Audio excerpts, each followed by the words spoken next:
Welcome to a unique episode of the Shaun Tabatt Show.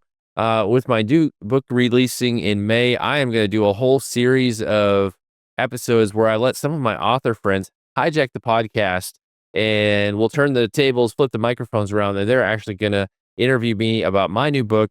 Today, I'm honored to have my friend J. Warner Wallace, very well known for the Cold Case Christianity series, talk to me about the NDE Conspiracy. So, Jim, I'll let you take over, man. We'll see where Yeah, this goes. It's still a little weird for me to be interviewed after all I these know, years. right? Well, what's good about it is this gives people who are your friends, who are authors, who maybe don't have an interview podcast of their own. Because I used to do that once in a while, but I haven't done that in years. But I want to ask questions about it. And I'd love to be in that space. I've just got a different kind of life. So this gives me a chance to ask you questions. And we go back a long way, Shaun, if you think about it. One of the very few first interviews I think I ever did on Cold Case Christianity, which was the first book I wrote, was you. And we've kind of been back and forth all this. This is 10 plus years, 11 years. So I'm just really grateful for that friendship. But yeah, so you're talking about something with near-death experiences in this next book that I have always been fascinated with, because people write to me all the time, like, is the Shroud of Turin and another evidence we could use in the overall cumulative case for Christianity? I'm, as a Christian apologist, those are the kinds of things I typically assemble, right? I worked murders for so many years in Los Angeles County that I often get these questions. What do you make of these near-death experiences that are so often reported? And you and I have people we know, like a good friend of mine is Gary Habermas, and he's written about near-death experiences. Everyone's got something to say, it seems, about it. So I get this question asked a lot. And I just then I don't often know. I kind of felt like you did when you wrote this book, but I don't look. I also know as an author that I want people to read your book because it's so rich. And there's even offer a template about how we can examine near-death experiences. And you also talk about a couple of other things that I think are even more important than NDEs, like the shared death experiences, I think are really important. Anyway, the point is, I want people to read the book, but I have a few questions that at least get people, I don't want to unpack the entire book for you, but I do want to ask a few questions about it, because this is an unusual line of research. I mean, everyone's read something, but you haven't. Well, I want to know what it is that got you interested, because now you're going to be in this space. Trust me, there's not a lot of people in this space. So we're going to go to some people and ask, well, who's the go-to person in near-death experiences? So what got you kind of prompted? It was your background? Was it your training? What gets you interested in NDEs to begin with? Well, it's kind of funny. It ties back into my journey with Christian publishing, and this would have been probably 7, 8 years ago, back when I still worked for Baker Publishing Group. I read a book proposal from my now friend Randy Kay, who I've done multiple books with and podcasts with for quite a few years. But I got his book proposal for Dying to Meet Jesus, and I was like, "Wow, why would anybody read this? This former business executive dies and has this experience. Like, I was like, this is dumb. Like, why? What? How are we even going to market this book? Like, whatever." And like, I was very dismissive and was just like, kind of wrote it off. Like, we ended up working on the book, but I didn't have a lot of enthusiasm for it. Well, within that same year or so, John Burke's New York Times bestselling book, Imagine Heaven, comes out. And I was talking with one of my friends at Baker at a conference recently, and that book's almost to 2 million units sold lifetime, which is crazy. But because that book was doing so well and I worked for Baker, I decided to interview John Burke for my podcast. And he's a rational guy. He's a mechanical engineer by training, and just hearing his story of when his father was dying and starting to just have this want of investigating the space, I was like, okay, there could be something to it. Like, it seemed like there might be something there. Well, a few years later, I move on to a new publishing company, and I happen to be traveling and listen to Randy's audiobook while I'm on a treadmill somewhere in Colorado, and we do a podcast interview. And Randy's really the first near-death experiencer that I get to know, where I see the fruit in his life. I see how his life was transformed, how he's super passionate about telling people about Jesus and doesn't care about money or being executive. And I got to see really the fruit of how his life was changed. And so really it was, starting to do life with Randy after God breathed on that first podcast episode, that kind of opened me up to this world where we started interviewing a bunch of people who'd had experiences. And it was seeing how their lives were transformed, how they were passionate, that really started me going down the rabbit hole. So this is a place I never intended to work in or write books in, but I've been playing in the space now for over 7 years, and I expect I'll be playing in this space probably for the rest of my writing career. Yeah, isn't that interesting? Now, when I look at NDEs, the apologist in me says that there's something about near-death experiences that I think has explanatory power about the past. So give you an example of this. I often will talk about how people will claim that Jesus is just a copycat savior, that he's just a copy of other prior mythologies of dying and rising saviors. Well, so I went back and for one of my books and just looked at the entire series of mythologies. What do they all say in common about God? And you'd be surprised. There's like 15 attributes that every single person who thinks deeply about God ends up kind of imagining God can have this kind of power. Well, if you wonder where that comes from, look, if near-death experiences happen, if we just something's happening that people report, and then they try to make sense of it. And this has been going on for thousands of years. So it wouldn't surprise me then if people who have had near-death experiences see something, imagine something, and then that becomes part of their thinking about the nature of God. And sure enough, there's something. And if there is, I guess what we're looking for, and tell me, Shaun, we're looking for, is there a common experience? Because look, if every one of us had a near-death experience, but they were all radically different, we would make nothing of it. We would say, well, yeah, every person's wired differently, and we imagine these aren't real things. These are just things that come out of our collective experiences. But if we're all having a similar, so I'm always looking for the similarities. Was that an important part of your research? Yeah, well, just to touch back on what you said a moment ago, near-death experiences have been recorded for thousands of years, and that was one of the new places I got to play in this new book was to look at ancient near-death experience accounts throughout church history and world history, and people talking about these sorts of experiences go way back further than you think. And so that was not really a surprise to me, but I'd only really dabbled in talking to contemporary near-death experiencers, and so that was a fun place to go in the book. I'll be going there more probably in future works.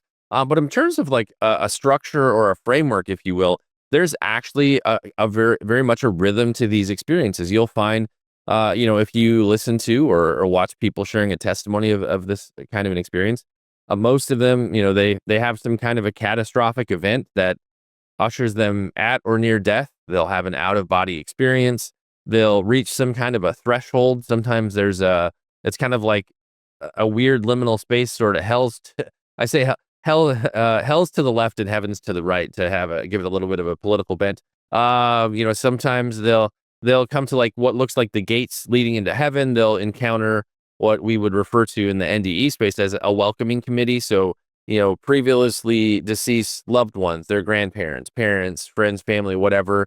Beyond that, people will often encounter God in some aspect of the Trinity. Sometimes it's God the Father, sometimes it's Jesus, sometimes it's even the Holy Spirit. Although the Holy Spirit encounters seem to be a little bit less normal. Usually it's the Father or Jesus. And then you just get into, different sorts of seeing structures in heaven, buildings, people going about normal life, encountering angels, seeing like landscapes that, the grass is singing with and praising God. And people will often tell you they don't have the language to describe it. Like our earthly words just don't capture, what they saw. They're like the colors we have, the words just don't quite capture it. Then I also like to focus on, and this isn't as much talked about in other near-death experience books. What was their reentry experience like? And some of them are super, super generic. They're like, yeah, I woke up and I was like in the bed in the hospital. And others, like my friend Heidi Barr, she talks about how going back into her body was traumatic and painful, and like Jesus had to like smooth her out so she fit again. And so yeah, there's definitely like in the book, I have this 9-point framework that really I just give it to readers to be able to process like what to expect in an experience. Like, what does a normal experience look like? And a lot of the books that have frameworks, they're more on the mainstream side of publishing in the space and not on the Christian side. But what's helpful about having a framework is it kind of allows you to score what's happening in these experiences, where like a legitimate experience, you should be able to expect, well, it'll probably have at least 5 or 6 of the 9 or the 10, depending which framework you're looking at. So it's just a quick and easy way, I feel, to be able to evaluate. And then the last thing I'll add on that is too, it's helpful for me to be able to share stories and talk about it. And I've also shared that with a bunch of people who had these NDEs to say, hey, here's a structure. This might help you be more Okay. effective in communicating your story. Because on average, it takes 7 years for somebody to come to terms with what they experience. Like at about the 7 year mark, they've really worked a lot of it out in their head. But it's a progressive journey. I always say, whatever they got in heaven, like their earthly brain can't contain it, and it's a long path to kind of come to terms and figure it out. Okay, so far, the way you've described your book, it sounds like any number of other NDE books, but this is not that kind of book. I mean, this is a very interesting book because it seems to be, it kind of fits my more skeptical detective kind of mind in the sense that you're calling this an NDE conspiracy. And when I first saw that, I thought, well, is he going to go down this trail where he thinks that there's some ambitious set of co-conspirators, that are out there that is, let's say, let's fool the world and we'll each publish our own book and eventually we'll make all kinds of money together, by pulling. But you're talking about it in terms of how Satan co-ops these stories. So if I didn't know anything about NDE experiences and I saw the cover of your book and amongst all the other books that I might find, I might think from just the title that this is a negative. Like this is you're going to knock down these are all NDE conspiracies. They're all false claims, but that's not what you're doing here. But you are blowing a whistle on some of these experiences that we read about, because I think a lot of us who are skeptical have read at least one or two of these NDEs and said, that doesn't even seem to me to fit the biblical narrative all that well. And then we become skeptical of all NDEs because we read one or two that we're thinking, maybe this is not theologically sound with our view of Christianity. It could just be that we're from a certain line of theological thought that we say that's a match. But you are taking a relatively skeptical view of NDEs now. And what caused you to do what gave you at least an alarm that said we should be more critical about NDEs? It really comes back to one of the early interviews that Randy and I did with our friend Brian Melvin, and he drinks some tainted water at a construction site and gets cholera and all this stuff. And he ends up going into this part of his experience where he sees what looks like the house he grew up in. And there's people, Brian, welcome, you're welcome to heaven and all this stuff. And then all of a sudden the experience shifted and the people he saw started shifting and transforming into like demonic creatures. And eventually one of them leads him down into hell. And he talks about how if he had been resuscitated in the early stages of his experience, he would have thought he was fine. He would have thought he was going to go to heaven just like he did when he died the first time. And that's really what set me down this path where, okay, here's this guy who he has this really overt deception happening in his experience. I wonder if there are other deceptions that, could be happening throughout the space. So that's very overt. Where I say it's more covert is you'll have people who they have this near-death experience and they'll tell you, I encountered God and it was this nondescript ball of light that was just a being of love. And it told me that I am in everything and everything is in me and we can do no wrong and all this stuff. And a lot of the theological concepts like tie into pantheism and other non-Christian worldview ideas. And there's this whole body of near-death experience encounters where it's very antithetical to the God of the Bible, what we read in Scripture, like Orthodox Christian theology.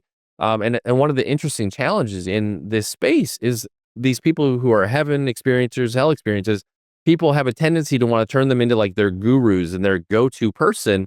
And so there's this whole body of work once you start to move outside of the Christian near-death experience space, where people are just being led down dark paths. And I think I know where you want to take me. I'll let you steer the conversation. But again, I attended a mainstream secular conference for NDEs last summer and kind of got to go even further down the rabbit hole and saw stuff I never thought I would see.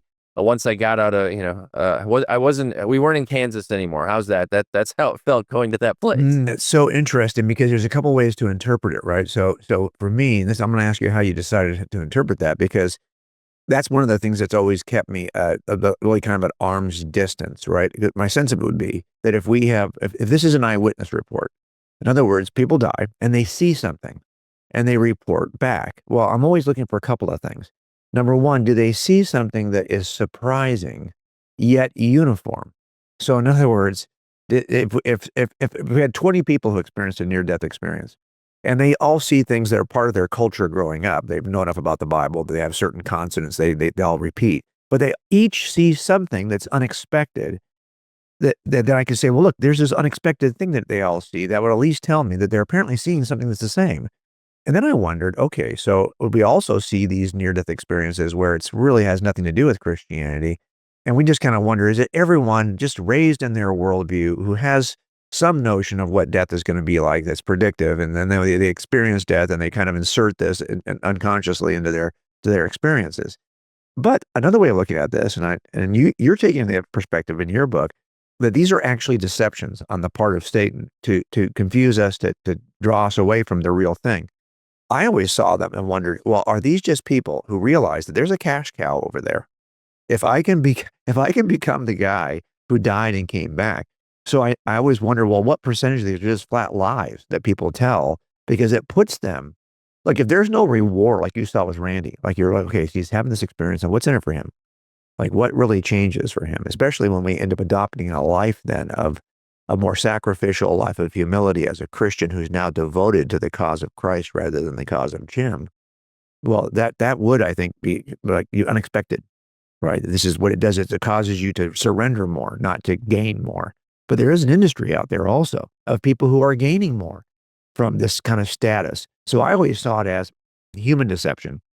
You're seeing it as spiritual deception, right? Yeah, I think it can be a both and. Right now, because of the popularity of NDEs, I think if you wanted to make a name for yourself and build a platform on it, it's very possible because it's such a hot topic. I think when you look at having a framework, asking hard questions, weighing it against what we read in scripture, orthodox teaching, examining the fruit in that person's life, like that, I think that on a case by case basis, you have to kind of pick things apart and go, okay, is this experience making Jesus bigger and brighter and introducing people to him? Or is this experience really geared towards making the person who had this encounter more brighter and beautiful and maybe getting the money? I will say there's still a big stigma on people who've had NDEs. I mean, a lot of my friends who've written and done ministry in this space for a long time will tell you it's not a great place to get rich necessarily because people treat you weird. They treat you different when you kind of out yourself as having had one of these experiences, especially if you had a negative or a disturbing or distressing near-death experience. I think people kind of judge you like, oh, wow, Jim, you went to hell. You didn't even go to heaven. So there is a hesitancy to share those sorts of stories, let alone just like, again, it's about a 7-year process to even come to terms with it. People often feel like they don't belong on earth anymore. Like their real home is heaven. So there's a lot of strange tensions that I think unless we've had the experience, we can't quite fully understand what they're Yeah. wrestling with. But yeah, there's definitely a path to try to make yourself famous with these, but there's a lot of negative fallout in the life of the experiencer too. So it's not all fun and games, if you will. Well, and so I see your book in some ways as kind of like a guidebook, and it will give you all the positives, all the things we could come away with from near-death experiences and say, okay, there's something in there for me to pay attention to. But your book also will kind of show people, hey, there's also something you need to be careful about because if you accept this view, and so I don't want to tease out all of it because that's why what's the point in doing that if you're going to write a book? Because I think books are where we can deep dive some of these issues. But just give me one kind of aspect of kind of mistaken theology that comes out of some of the near-death experiences if you aren't critical, if you didn't have a framework, if you didn't have discernment about NDEs. And then I want to ask one question about shared experiences also. But what do you think is one of the things you're seeing that is a kind of a common deception that Satan is using in twisting some of these experiences? The probably the biggest is just really bad ideas about God, where a lot of it leans into universalism. That it's all Yeah. love. It doesn't matter what you do. Everything's going to be fine. One of the encounters I quote briefly in the book is from a woman who has this near-death experience, and the being she encounters and perceives in her mind, or it would be more appropriate, her spirit, because she was dead, as God tells her that rape and murder and all these things that happen on the earth, they're okay. They're just really training for like growth in your spirit or something, and so you'll just see these lines in some of these testimonies where you're like, that's like purely evil and just very wrong. And so, it can lean into universalism, a lot of it, but there are just these bizarre ideas of non-truths where you're like, okay, this is just out, and you don't even need a theology to go like, well, murder's bad, rape's bad. This cannibalism was another one in that one where it's like, cannibalism isn't bad either. It's just training for, soul growth. And so you just get these weird tangents that seem very like demonic. And that's kind of a norm in a lot of the encounters that kind of don't line up with the Bible. And just what I would also say too is just there are lots of folks who aren't Christian at all, and they'll have these heaven or hell experiences. They've never read the Bible. And what's fun is they'll talk to you about how they, after their experience, they started following Jesus, they started reading the Bible, and they'll start encountering things in scripture, be like, I saw that in heaven. Oh, I saw that in heaven too. And so That's the that's kind of thing I would think would be that's powerful. an interesting. Is it proof? It's more anecdotal. Sure. But they weren't Christian at all, yet they entered into more of a traditional heaven or hell experience, and then it's only later where they discover, oh, that was very biblical. Well, and it sounds like that's the kind of thing too that would at least be because again, you haven't ingrained this in your mind as a young person growing up in the church, so you have certain expectations, and then sure enough, well, yeah, no kidding, you have a biological experience which triggers the same perceptions you had growing up. But I do think this idea of shared experiences, shared death experiences, that's something that maybe you're seeing it more in the literature, but as somebody who's just casually watching from afar, that's not something I had really considered. But maybe this is something that's very standard in the literature. But tell us a little bit about shared death experiences.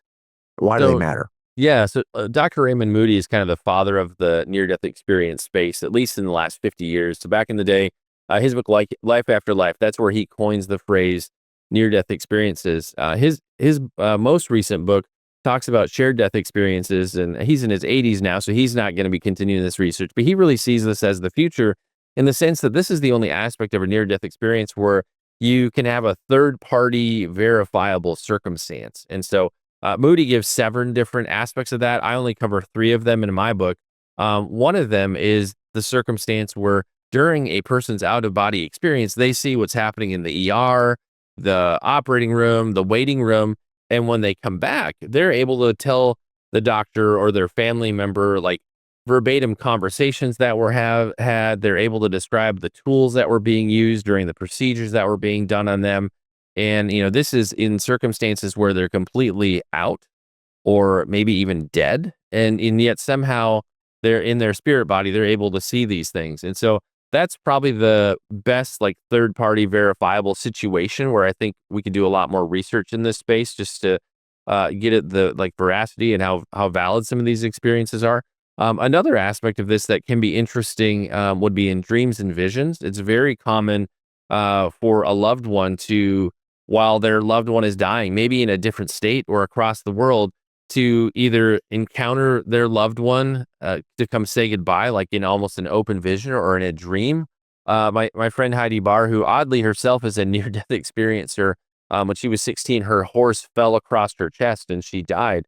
When her mother was dying, and this is something she recounts in her recent book, like at the moment her mom was dying, she has a dream of her mom stepping on the train to heaven. It has this very vivid vision of her mom, basically getting on the train to go into the afterlife, if you will. That's a little bit more out of the box, but there are these encounters that people have that connect to the person dying. Another that's interesting too. Sometimes people who are in the same room as a person who is dying, and this is usually in a hospital room, they will actually, like, the atmosphere of the room will shift and they'll start to see what that person's experiencing, like see heaven or see angels in the room or different things like that. And so, some of this I don't know how to explain it or tell you how it works, but there is this whole shared experience phenomenon that manifests in a bunch of different ways. And so that seems like it's kind of the next frontier in the cataloging and research. I don't know that anybody's done a ton of formal studies yet in that space on the Christian side, but for verifiable, where you have somebody besides the experiencer, that this is the place you'd probably gain some fruit, so to speak. Yeah, no, those experiences to me always kind of like the headline experiences on these NDEs, and Gary would sometimes talk about, How could he know what was on that shelf? How could, this idea of having an out of body experience is then somehow verifiable. Okay, so before I kind of turn the corner here, then just all of us when we write these books, we probably write so much what we do because we're just personally interested. Of course, if you're not personally interested, you probably shouldn't be writing a book anyway, right? Because this is the thing that's driving you to write the book in the first place. But we also have usually some hope that this is going to be fruitful in some way with the church or with those who are maybe examining, investigating the church for the first time. So, what are your hopes with this kind of a book? I know you have a personal interest. Clearly, it goes back a number of years. But what do you want the book to do going forward? Like, why even write the book? Tell me what it is you're hoping for. Probably the primary focus of the book is I want people to avoid deception and avoid being taken down some dark paths. I talk about how not all near-death experiences are created equal. I mean, once you get away from the heaven and hell accounts, you get into some very dark stuff. I went to a major national NDE conference last summer, and probably less than 20% of the content was heaven and hell encounters. A lot of it was psychics and mediums, people talking about how they've helped people reconnect with their lost loved ones and bring them comfort. You have people sharing past and pre-life memories, which is a big aspect of the near-death experience space. You have people sharing about UFO abductions and alien encounters. Oddly, a lot of the alien abduction stories are travel narratives, just like a near-death experience. If you try to weigh them against their framework, they actually score pretty well. But there's this whole body of encounters and experiences that has gained massive prominence in our time, and it's just a path unto destruction. In the book, I make the case that a lot of it's very much demonic. For whatever reason, and again, I talk about this in the book. There's four stages of demonic activity. Usually like infestation, oppression, obsession, and then full on possession. For some reason, these different folks find that I make the case they find themselves a few rungs up the demonic activity ladder. Now you'd have to Interesting. investigate their life, see what happens like in their family line, and just what's going Mhm. on where they live. For some reason, evil or something demonic was attracted to that person, that space. I don't fully work that out. Like it's a theory I'm testing in the book, but like in the case of the alien abductions, there are many documented cases where when the person in the midst of the experience cries out to Jesus, the abduction encounter stops and everything just shuts down automatically, and that sort of thing. With the past and pre-life memory circumstance in the past life memory scenarios, for some reason, this happens to occur with children between the ages of 2 and 5, and it starts to go away around the age of 7. And they are remembering things that, in a lot of cases, are verifiable, like they're remembering the lives of real people. There's an interesting parallel in demonic activity of demons pretending to be the spirit of a lost girl who was murdered, and she needs you to help her solve her case, kind of a thing. I think what that is for some reason these children are susceptible because of the young age, and there's a familiar spirit manifesting through them for some reason with these memories. Even in the case of pre-life memories, that's one where there's been a lot less research. But I happened to sit in on a keynote with a gentleman sharing his story, and he didn't start having these pre-life memories, kind of his memories in between lives, if you will. But it all started after he began practicing transcendental meditation in his early 30s.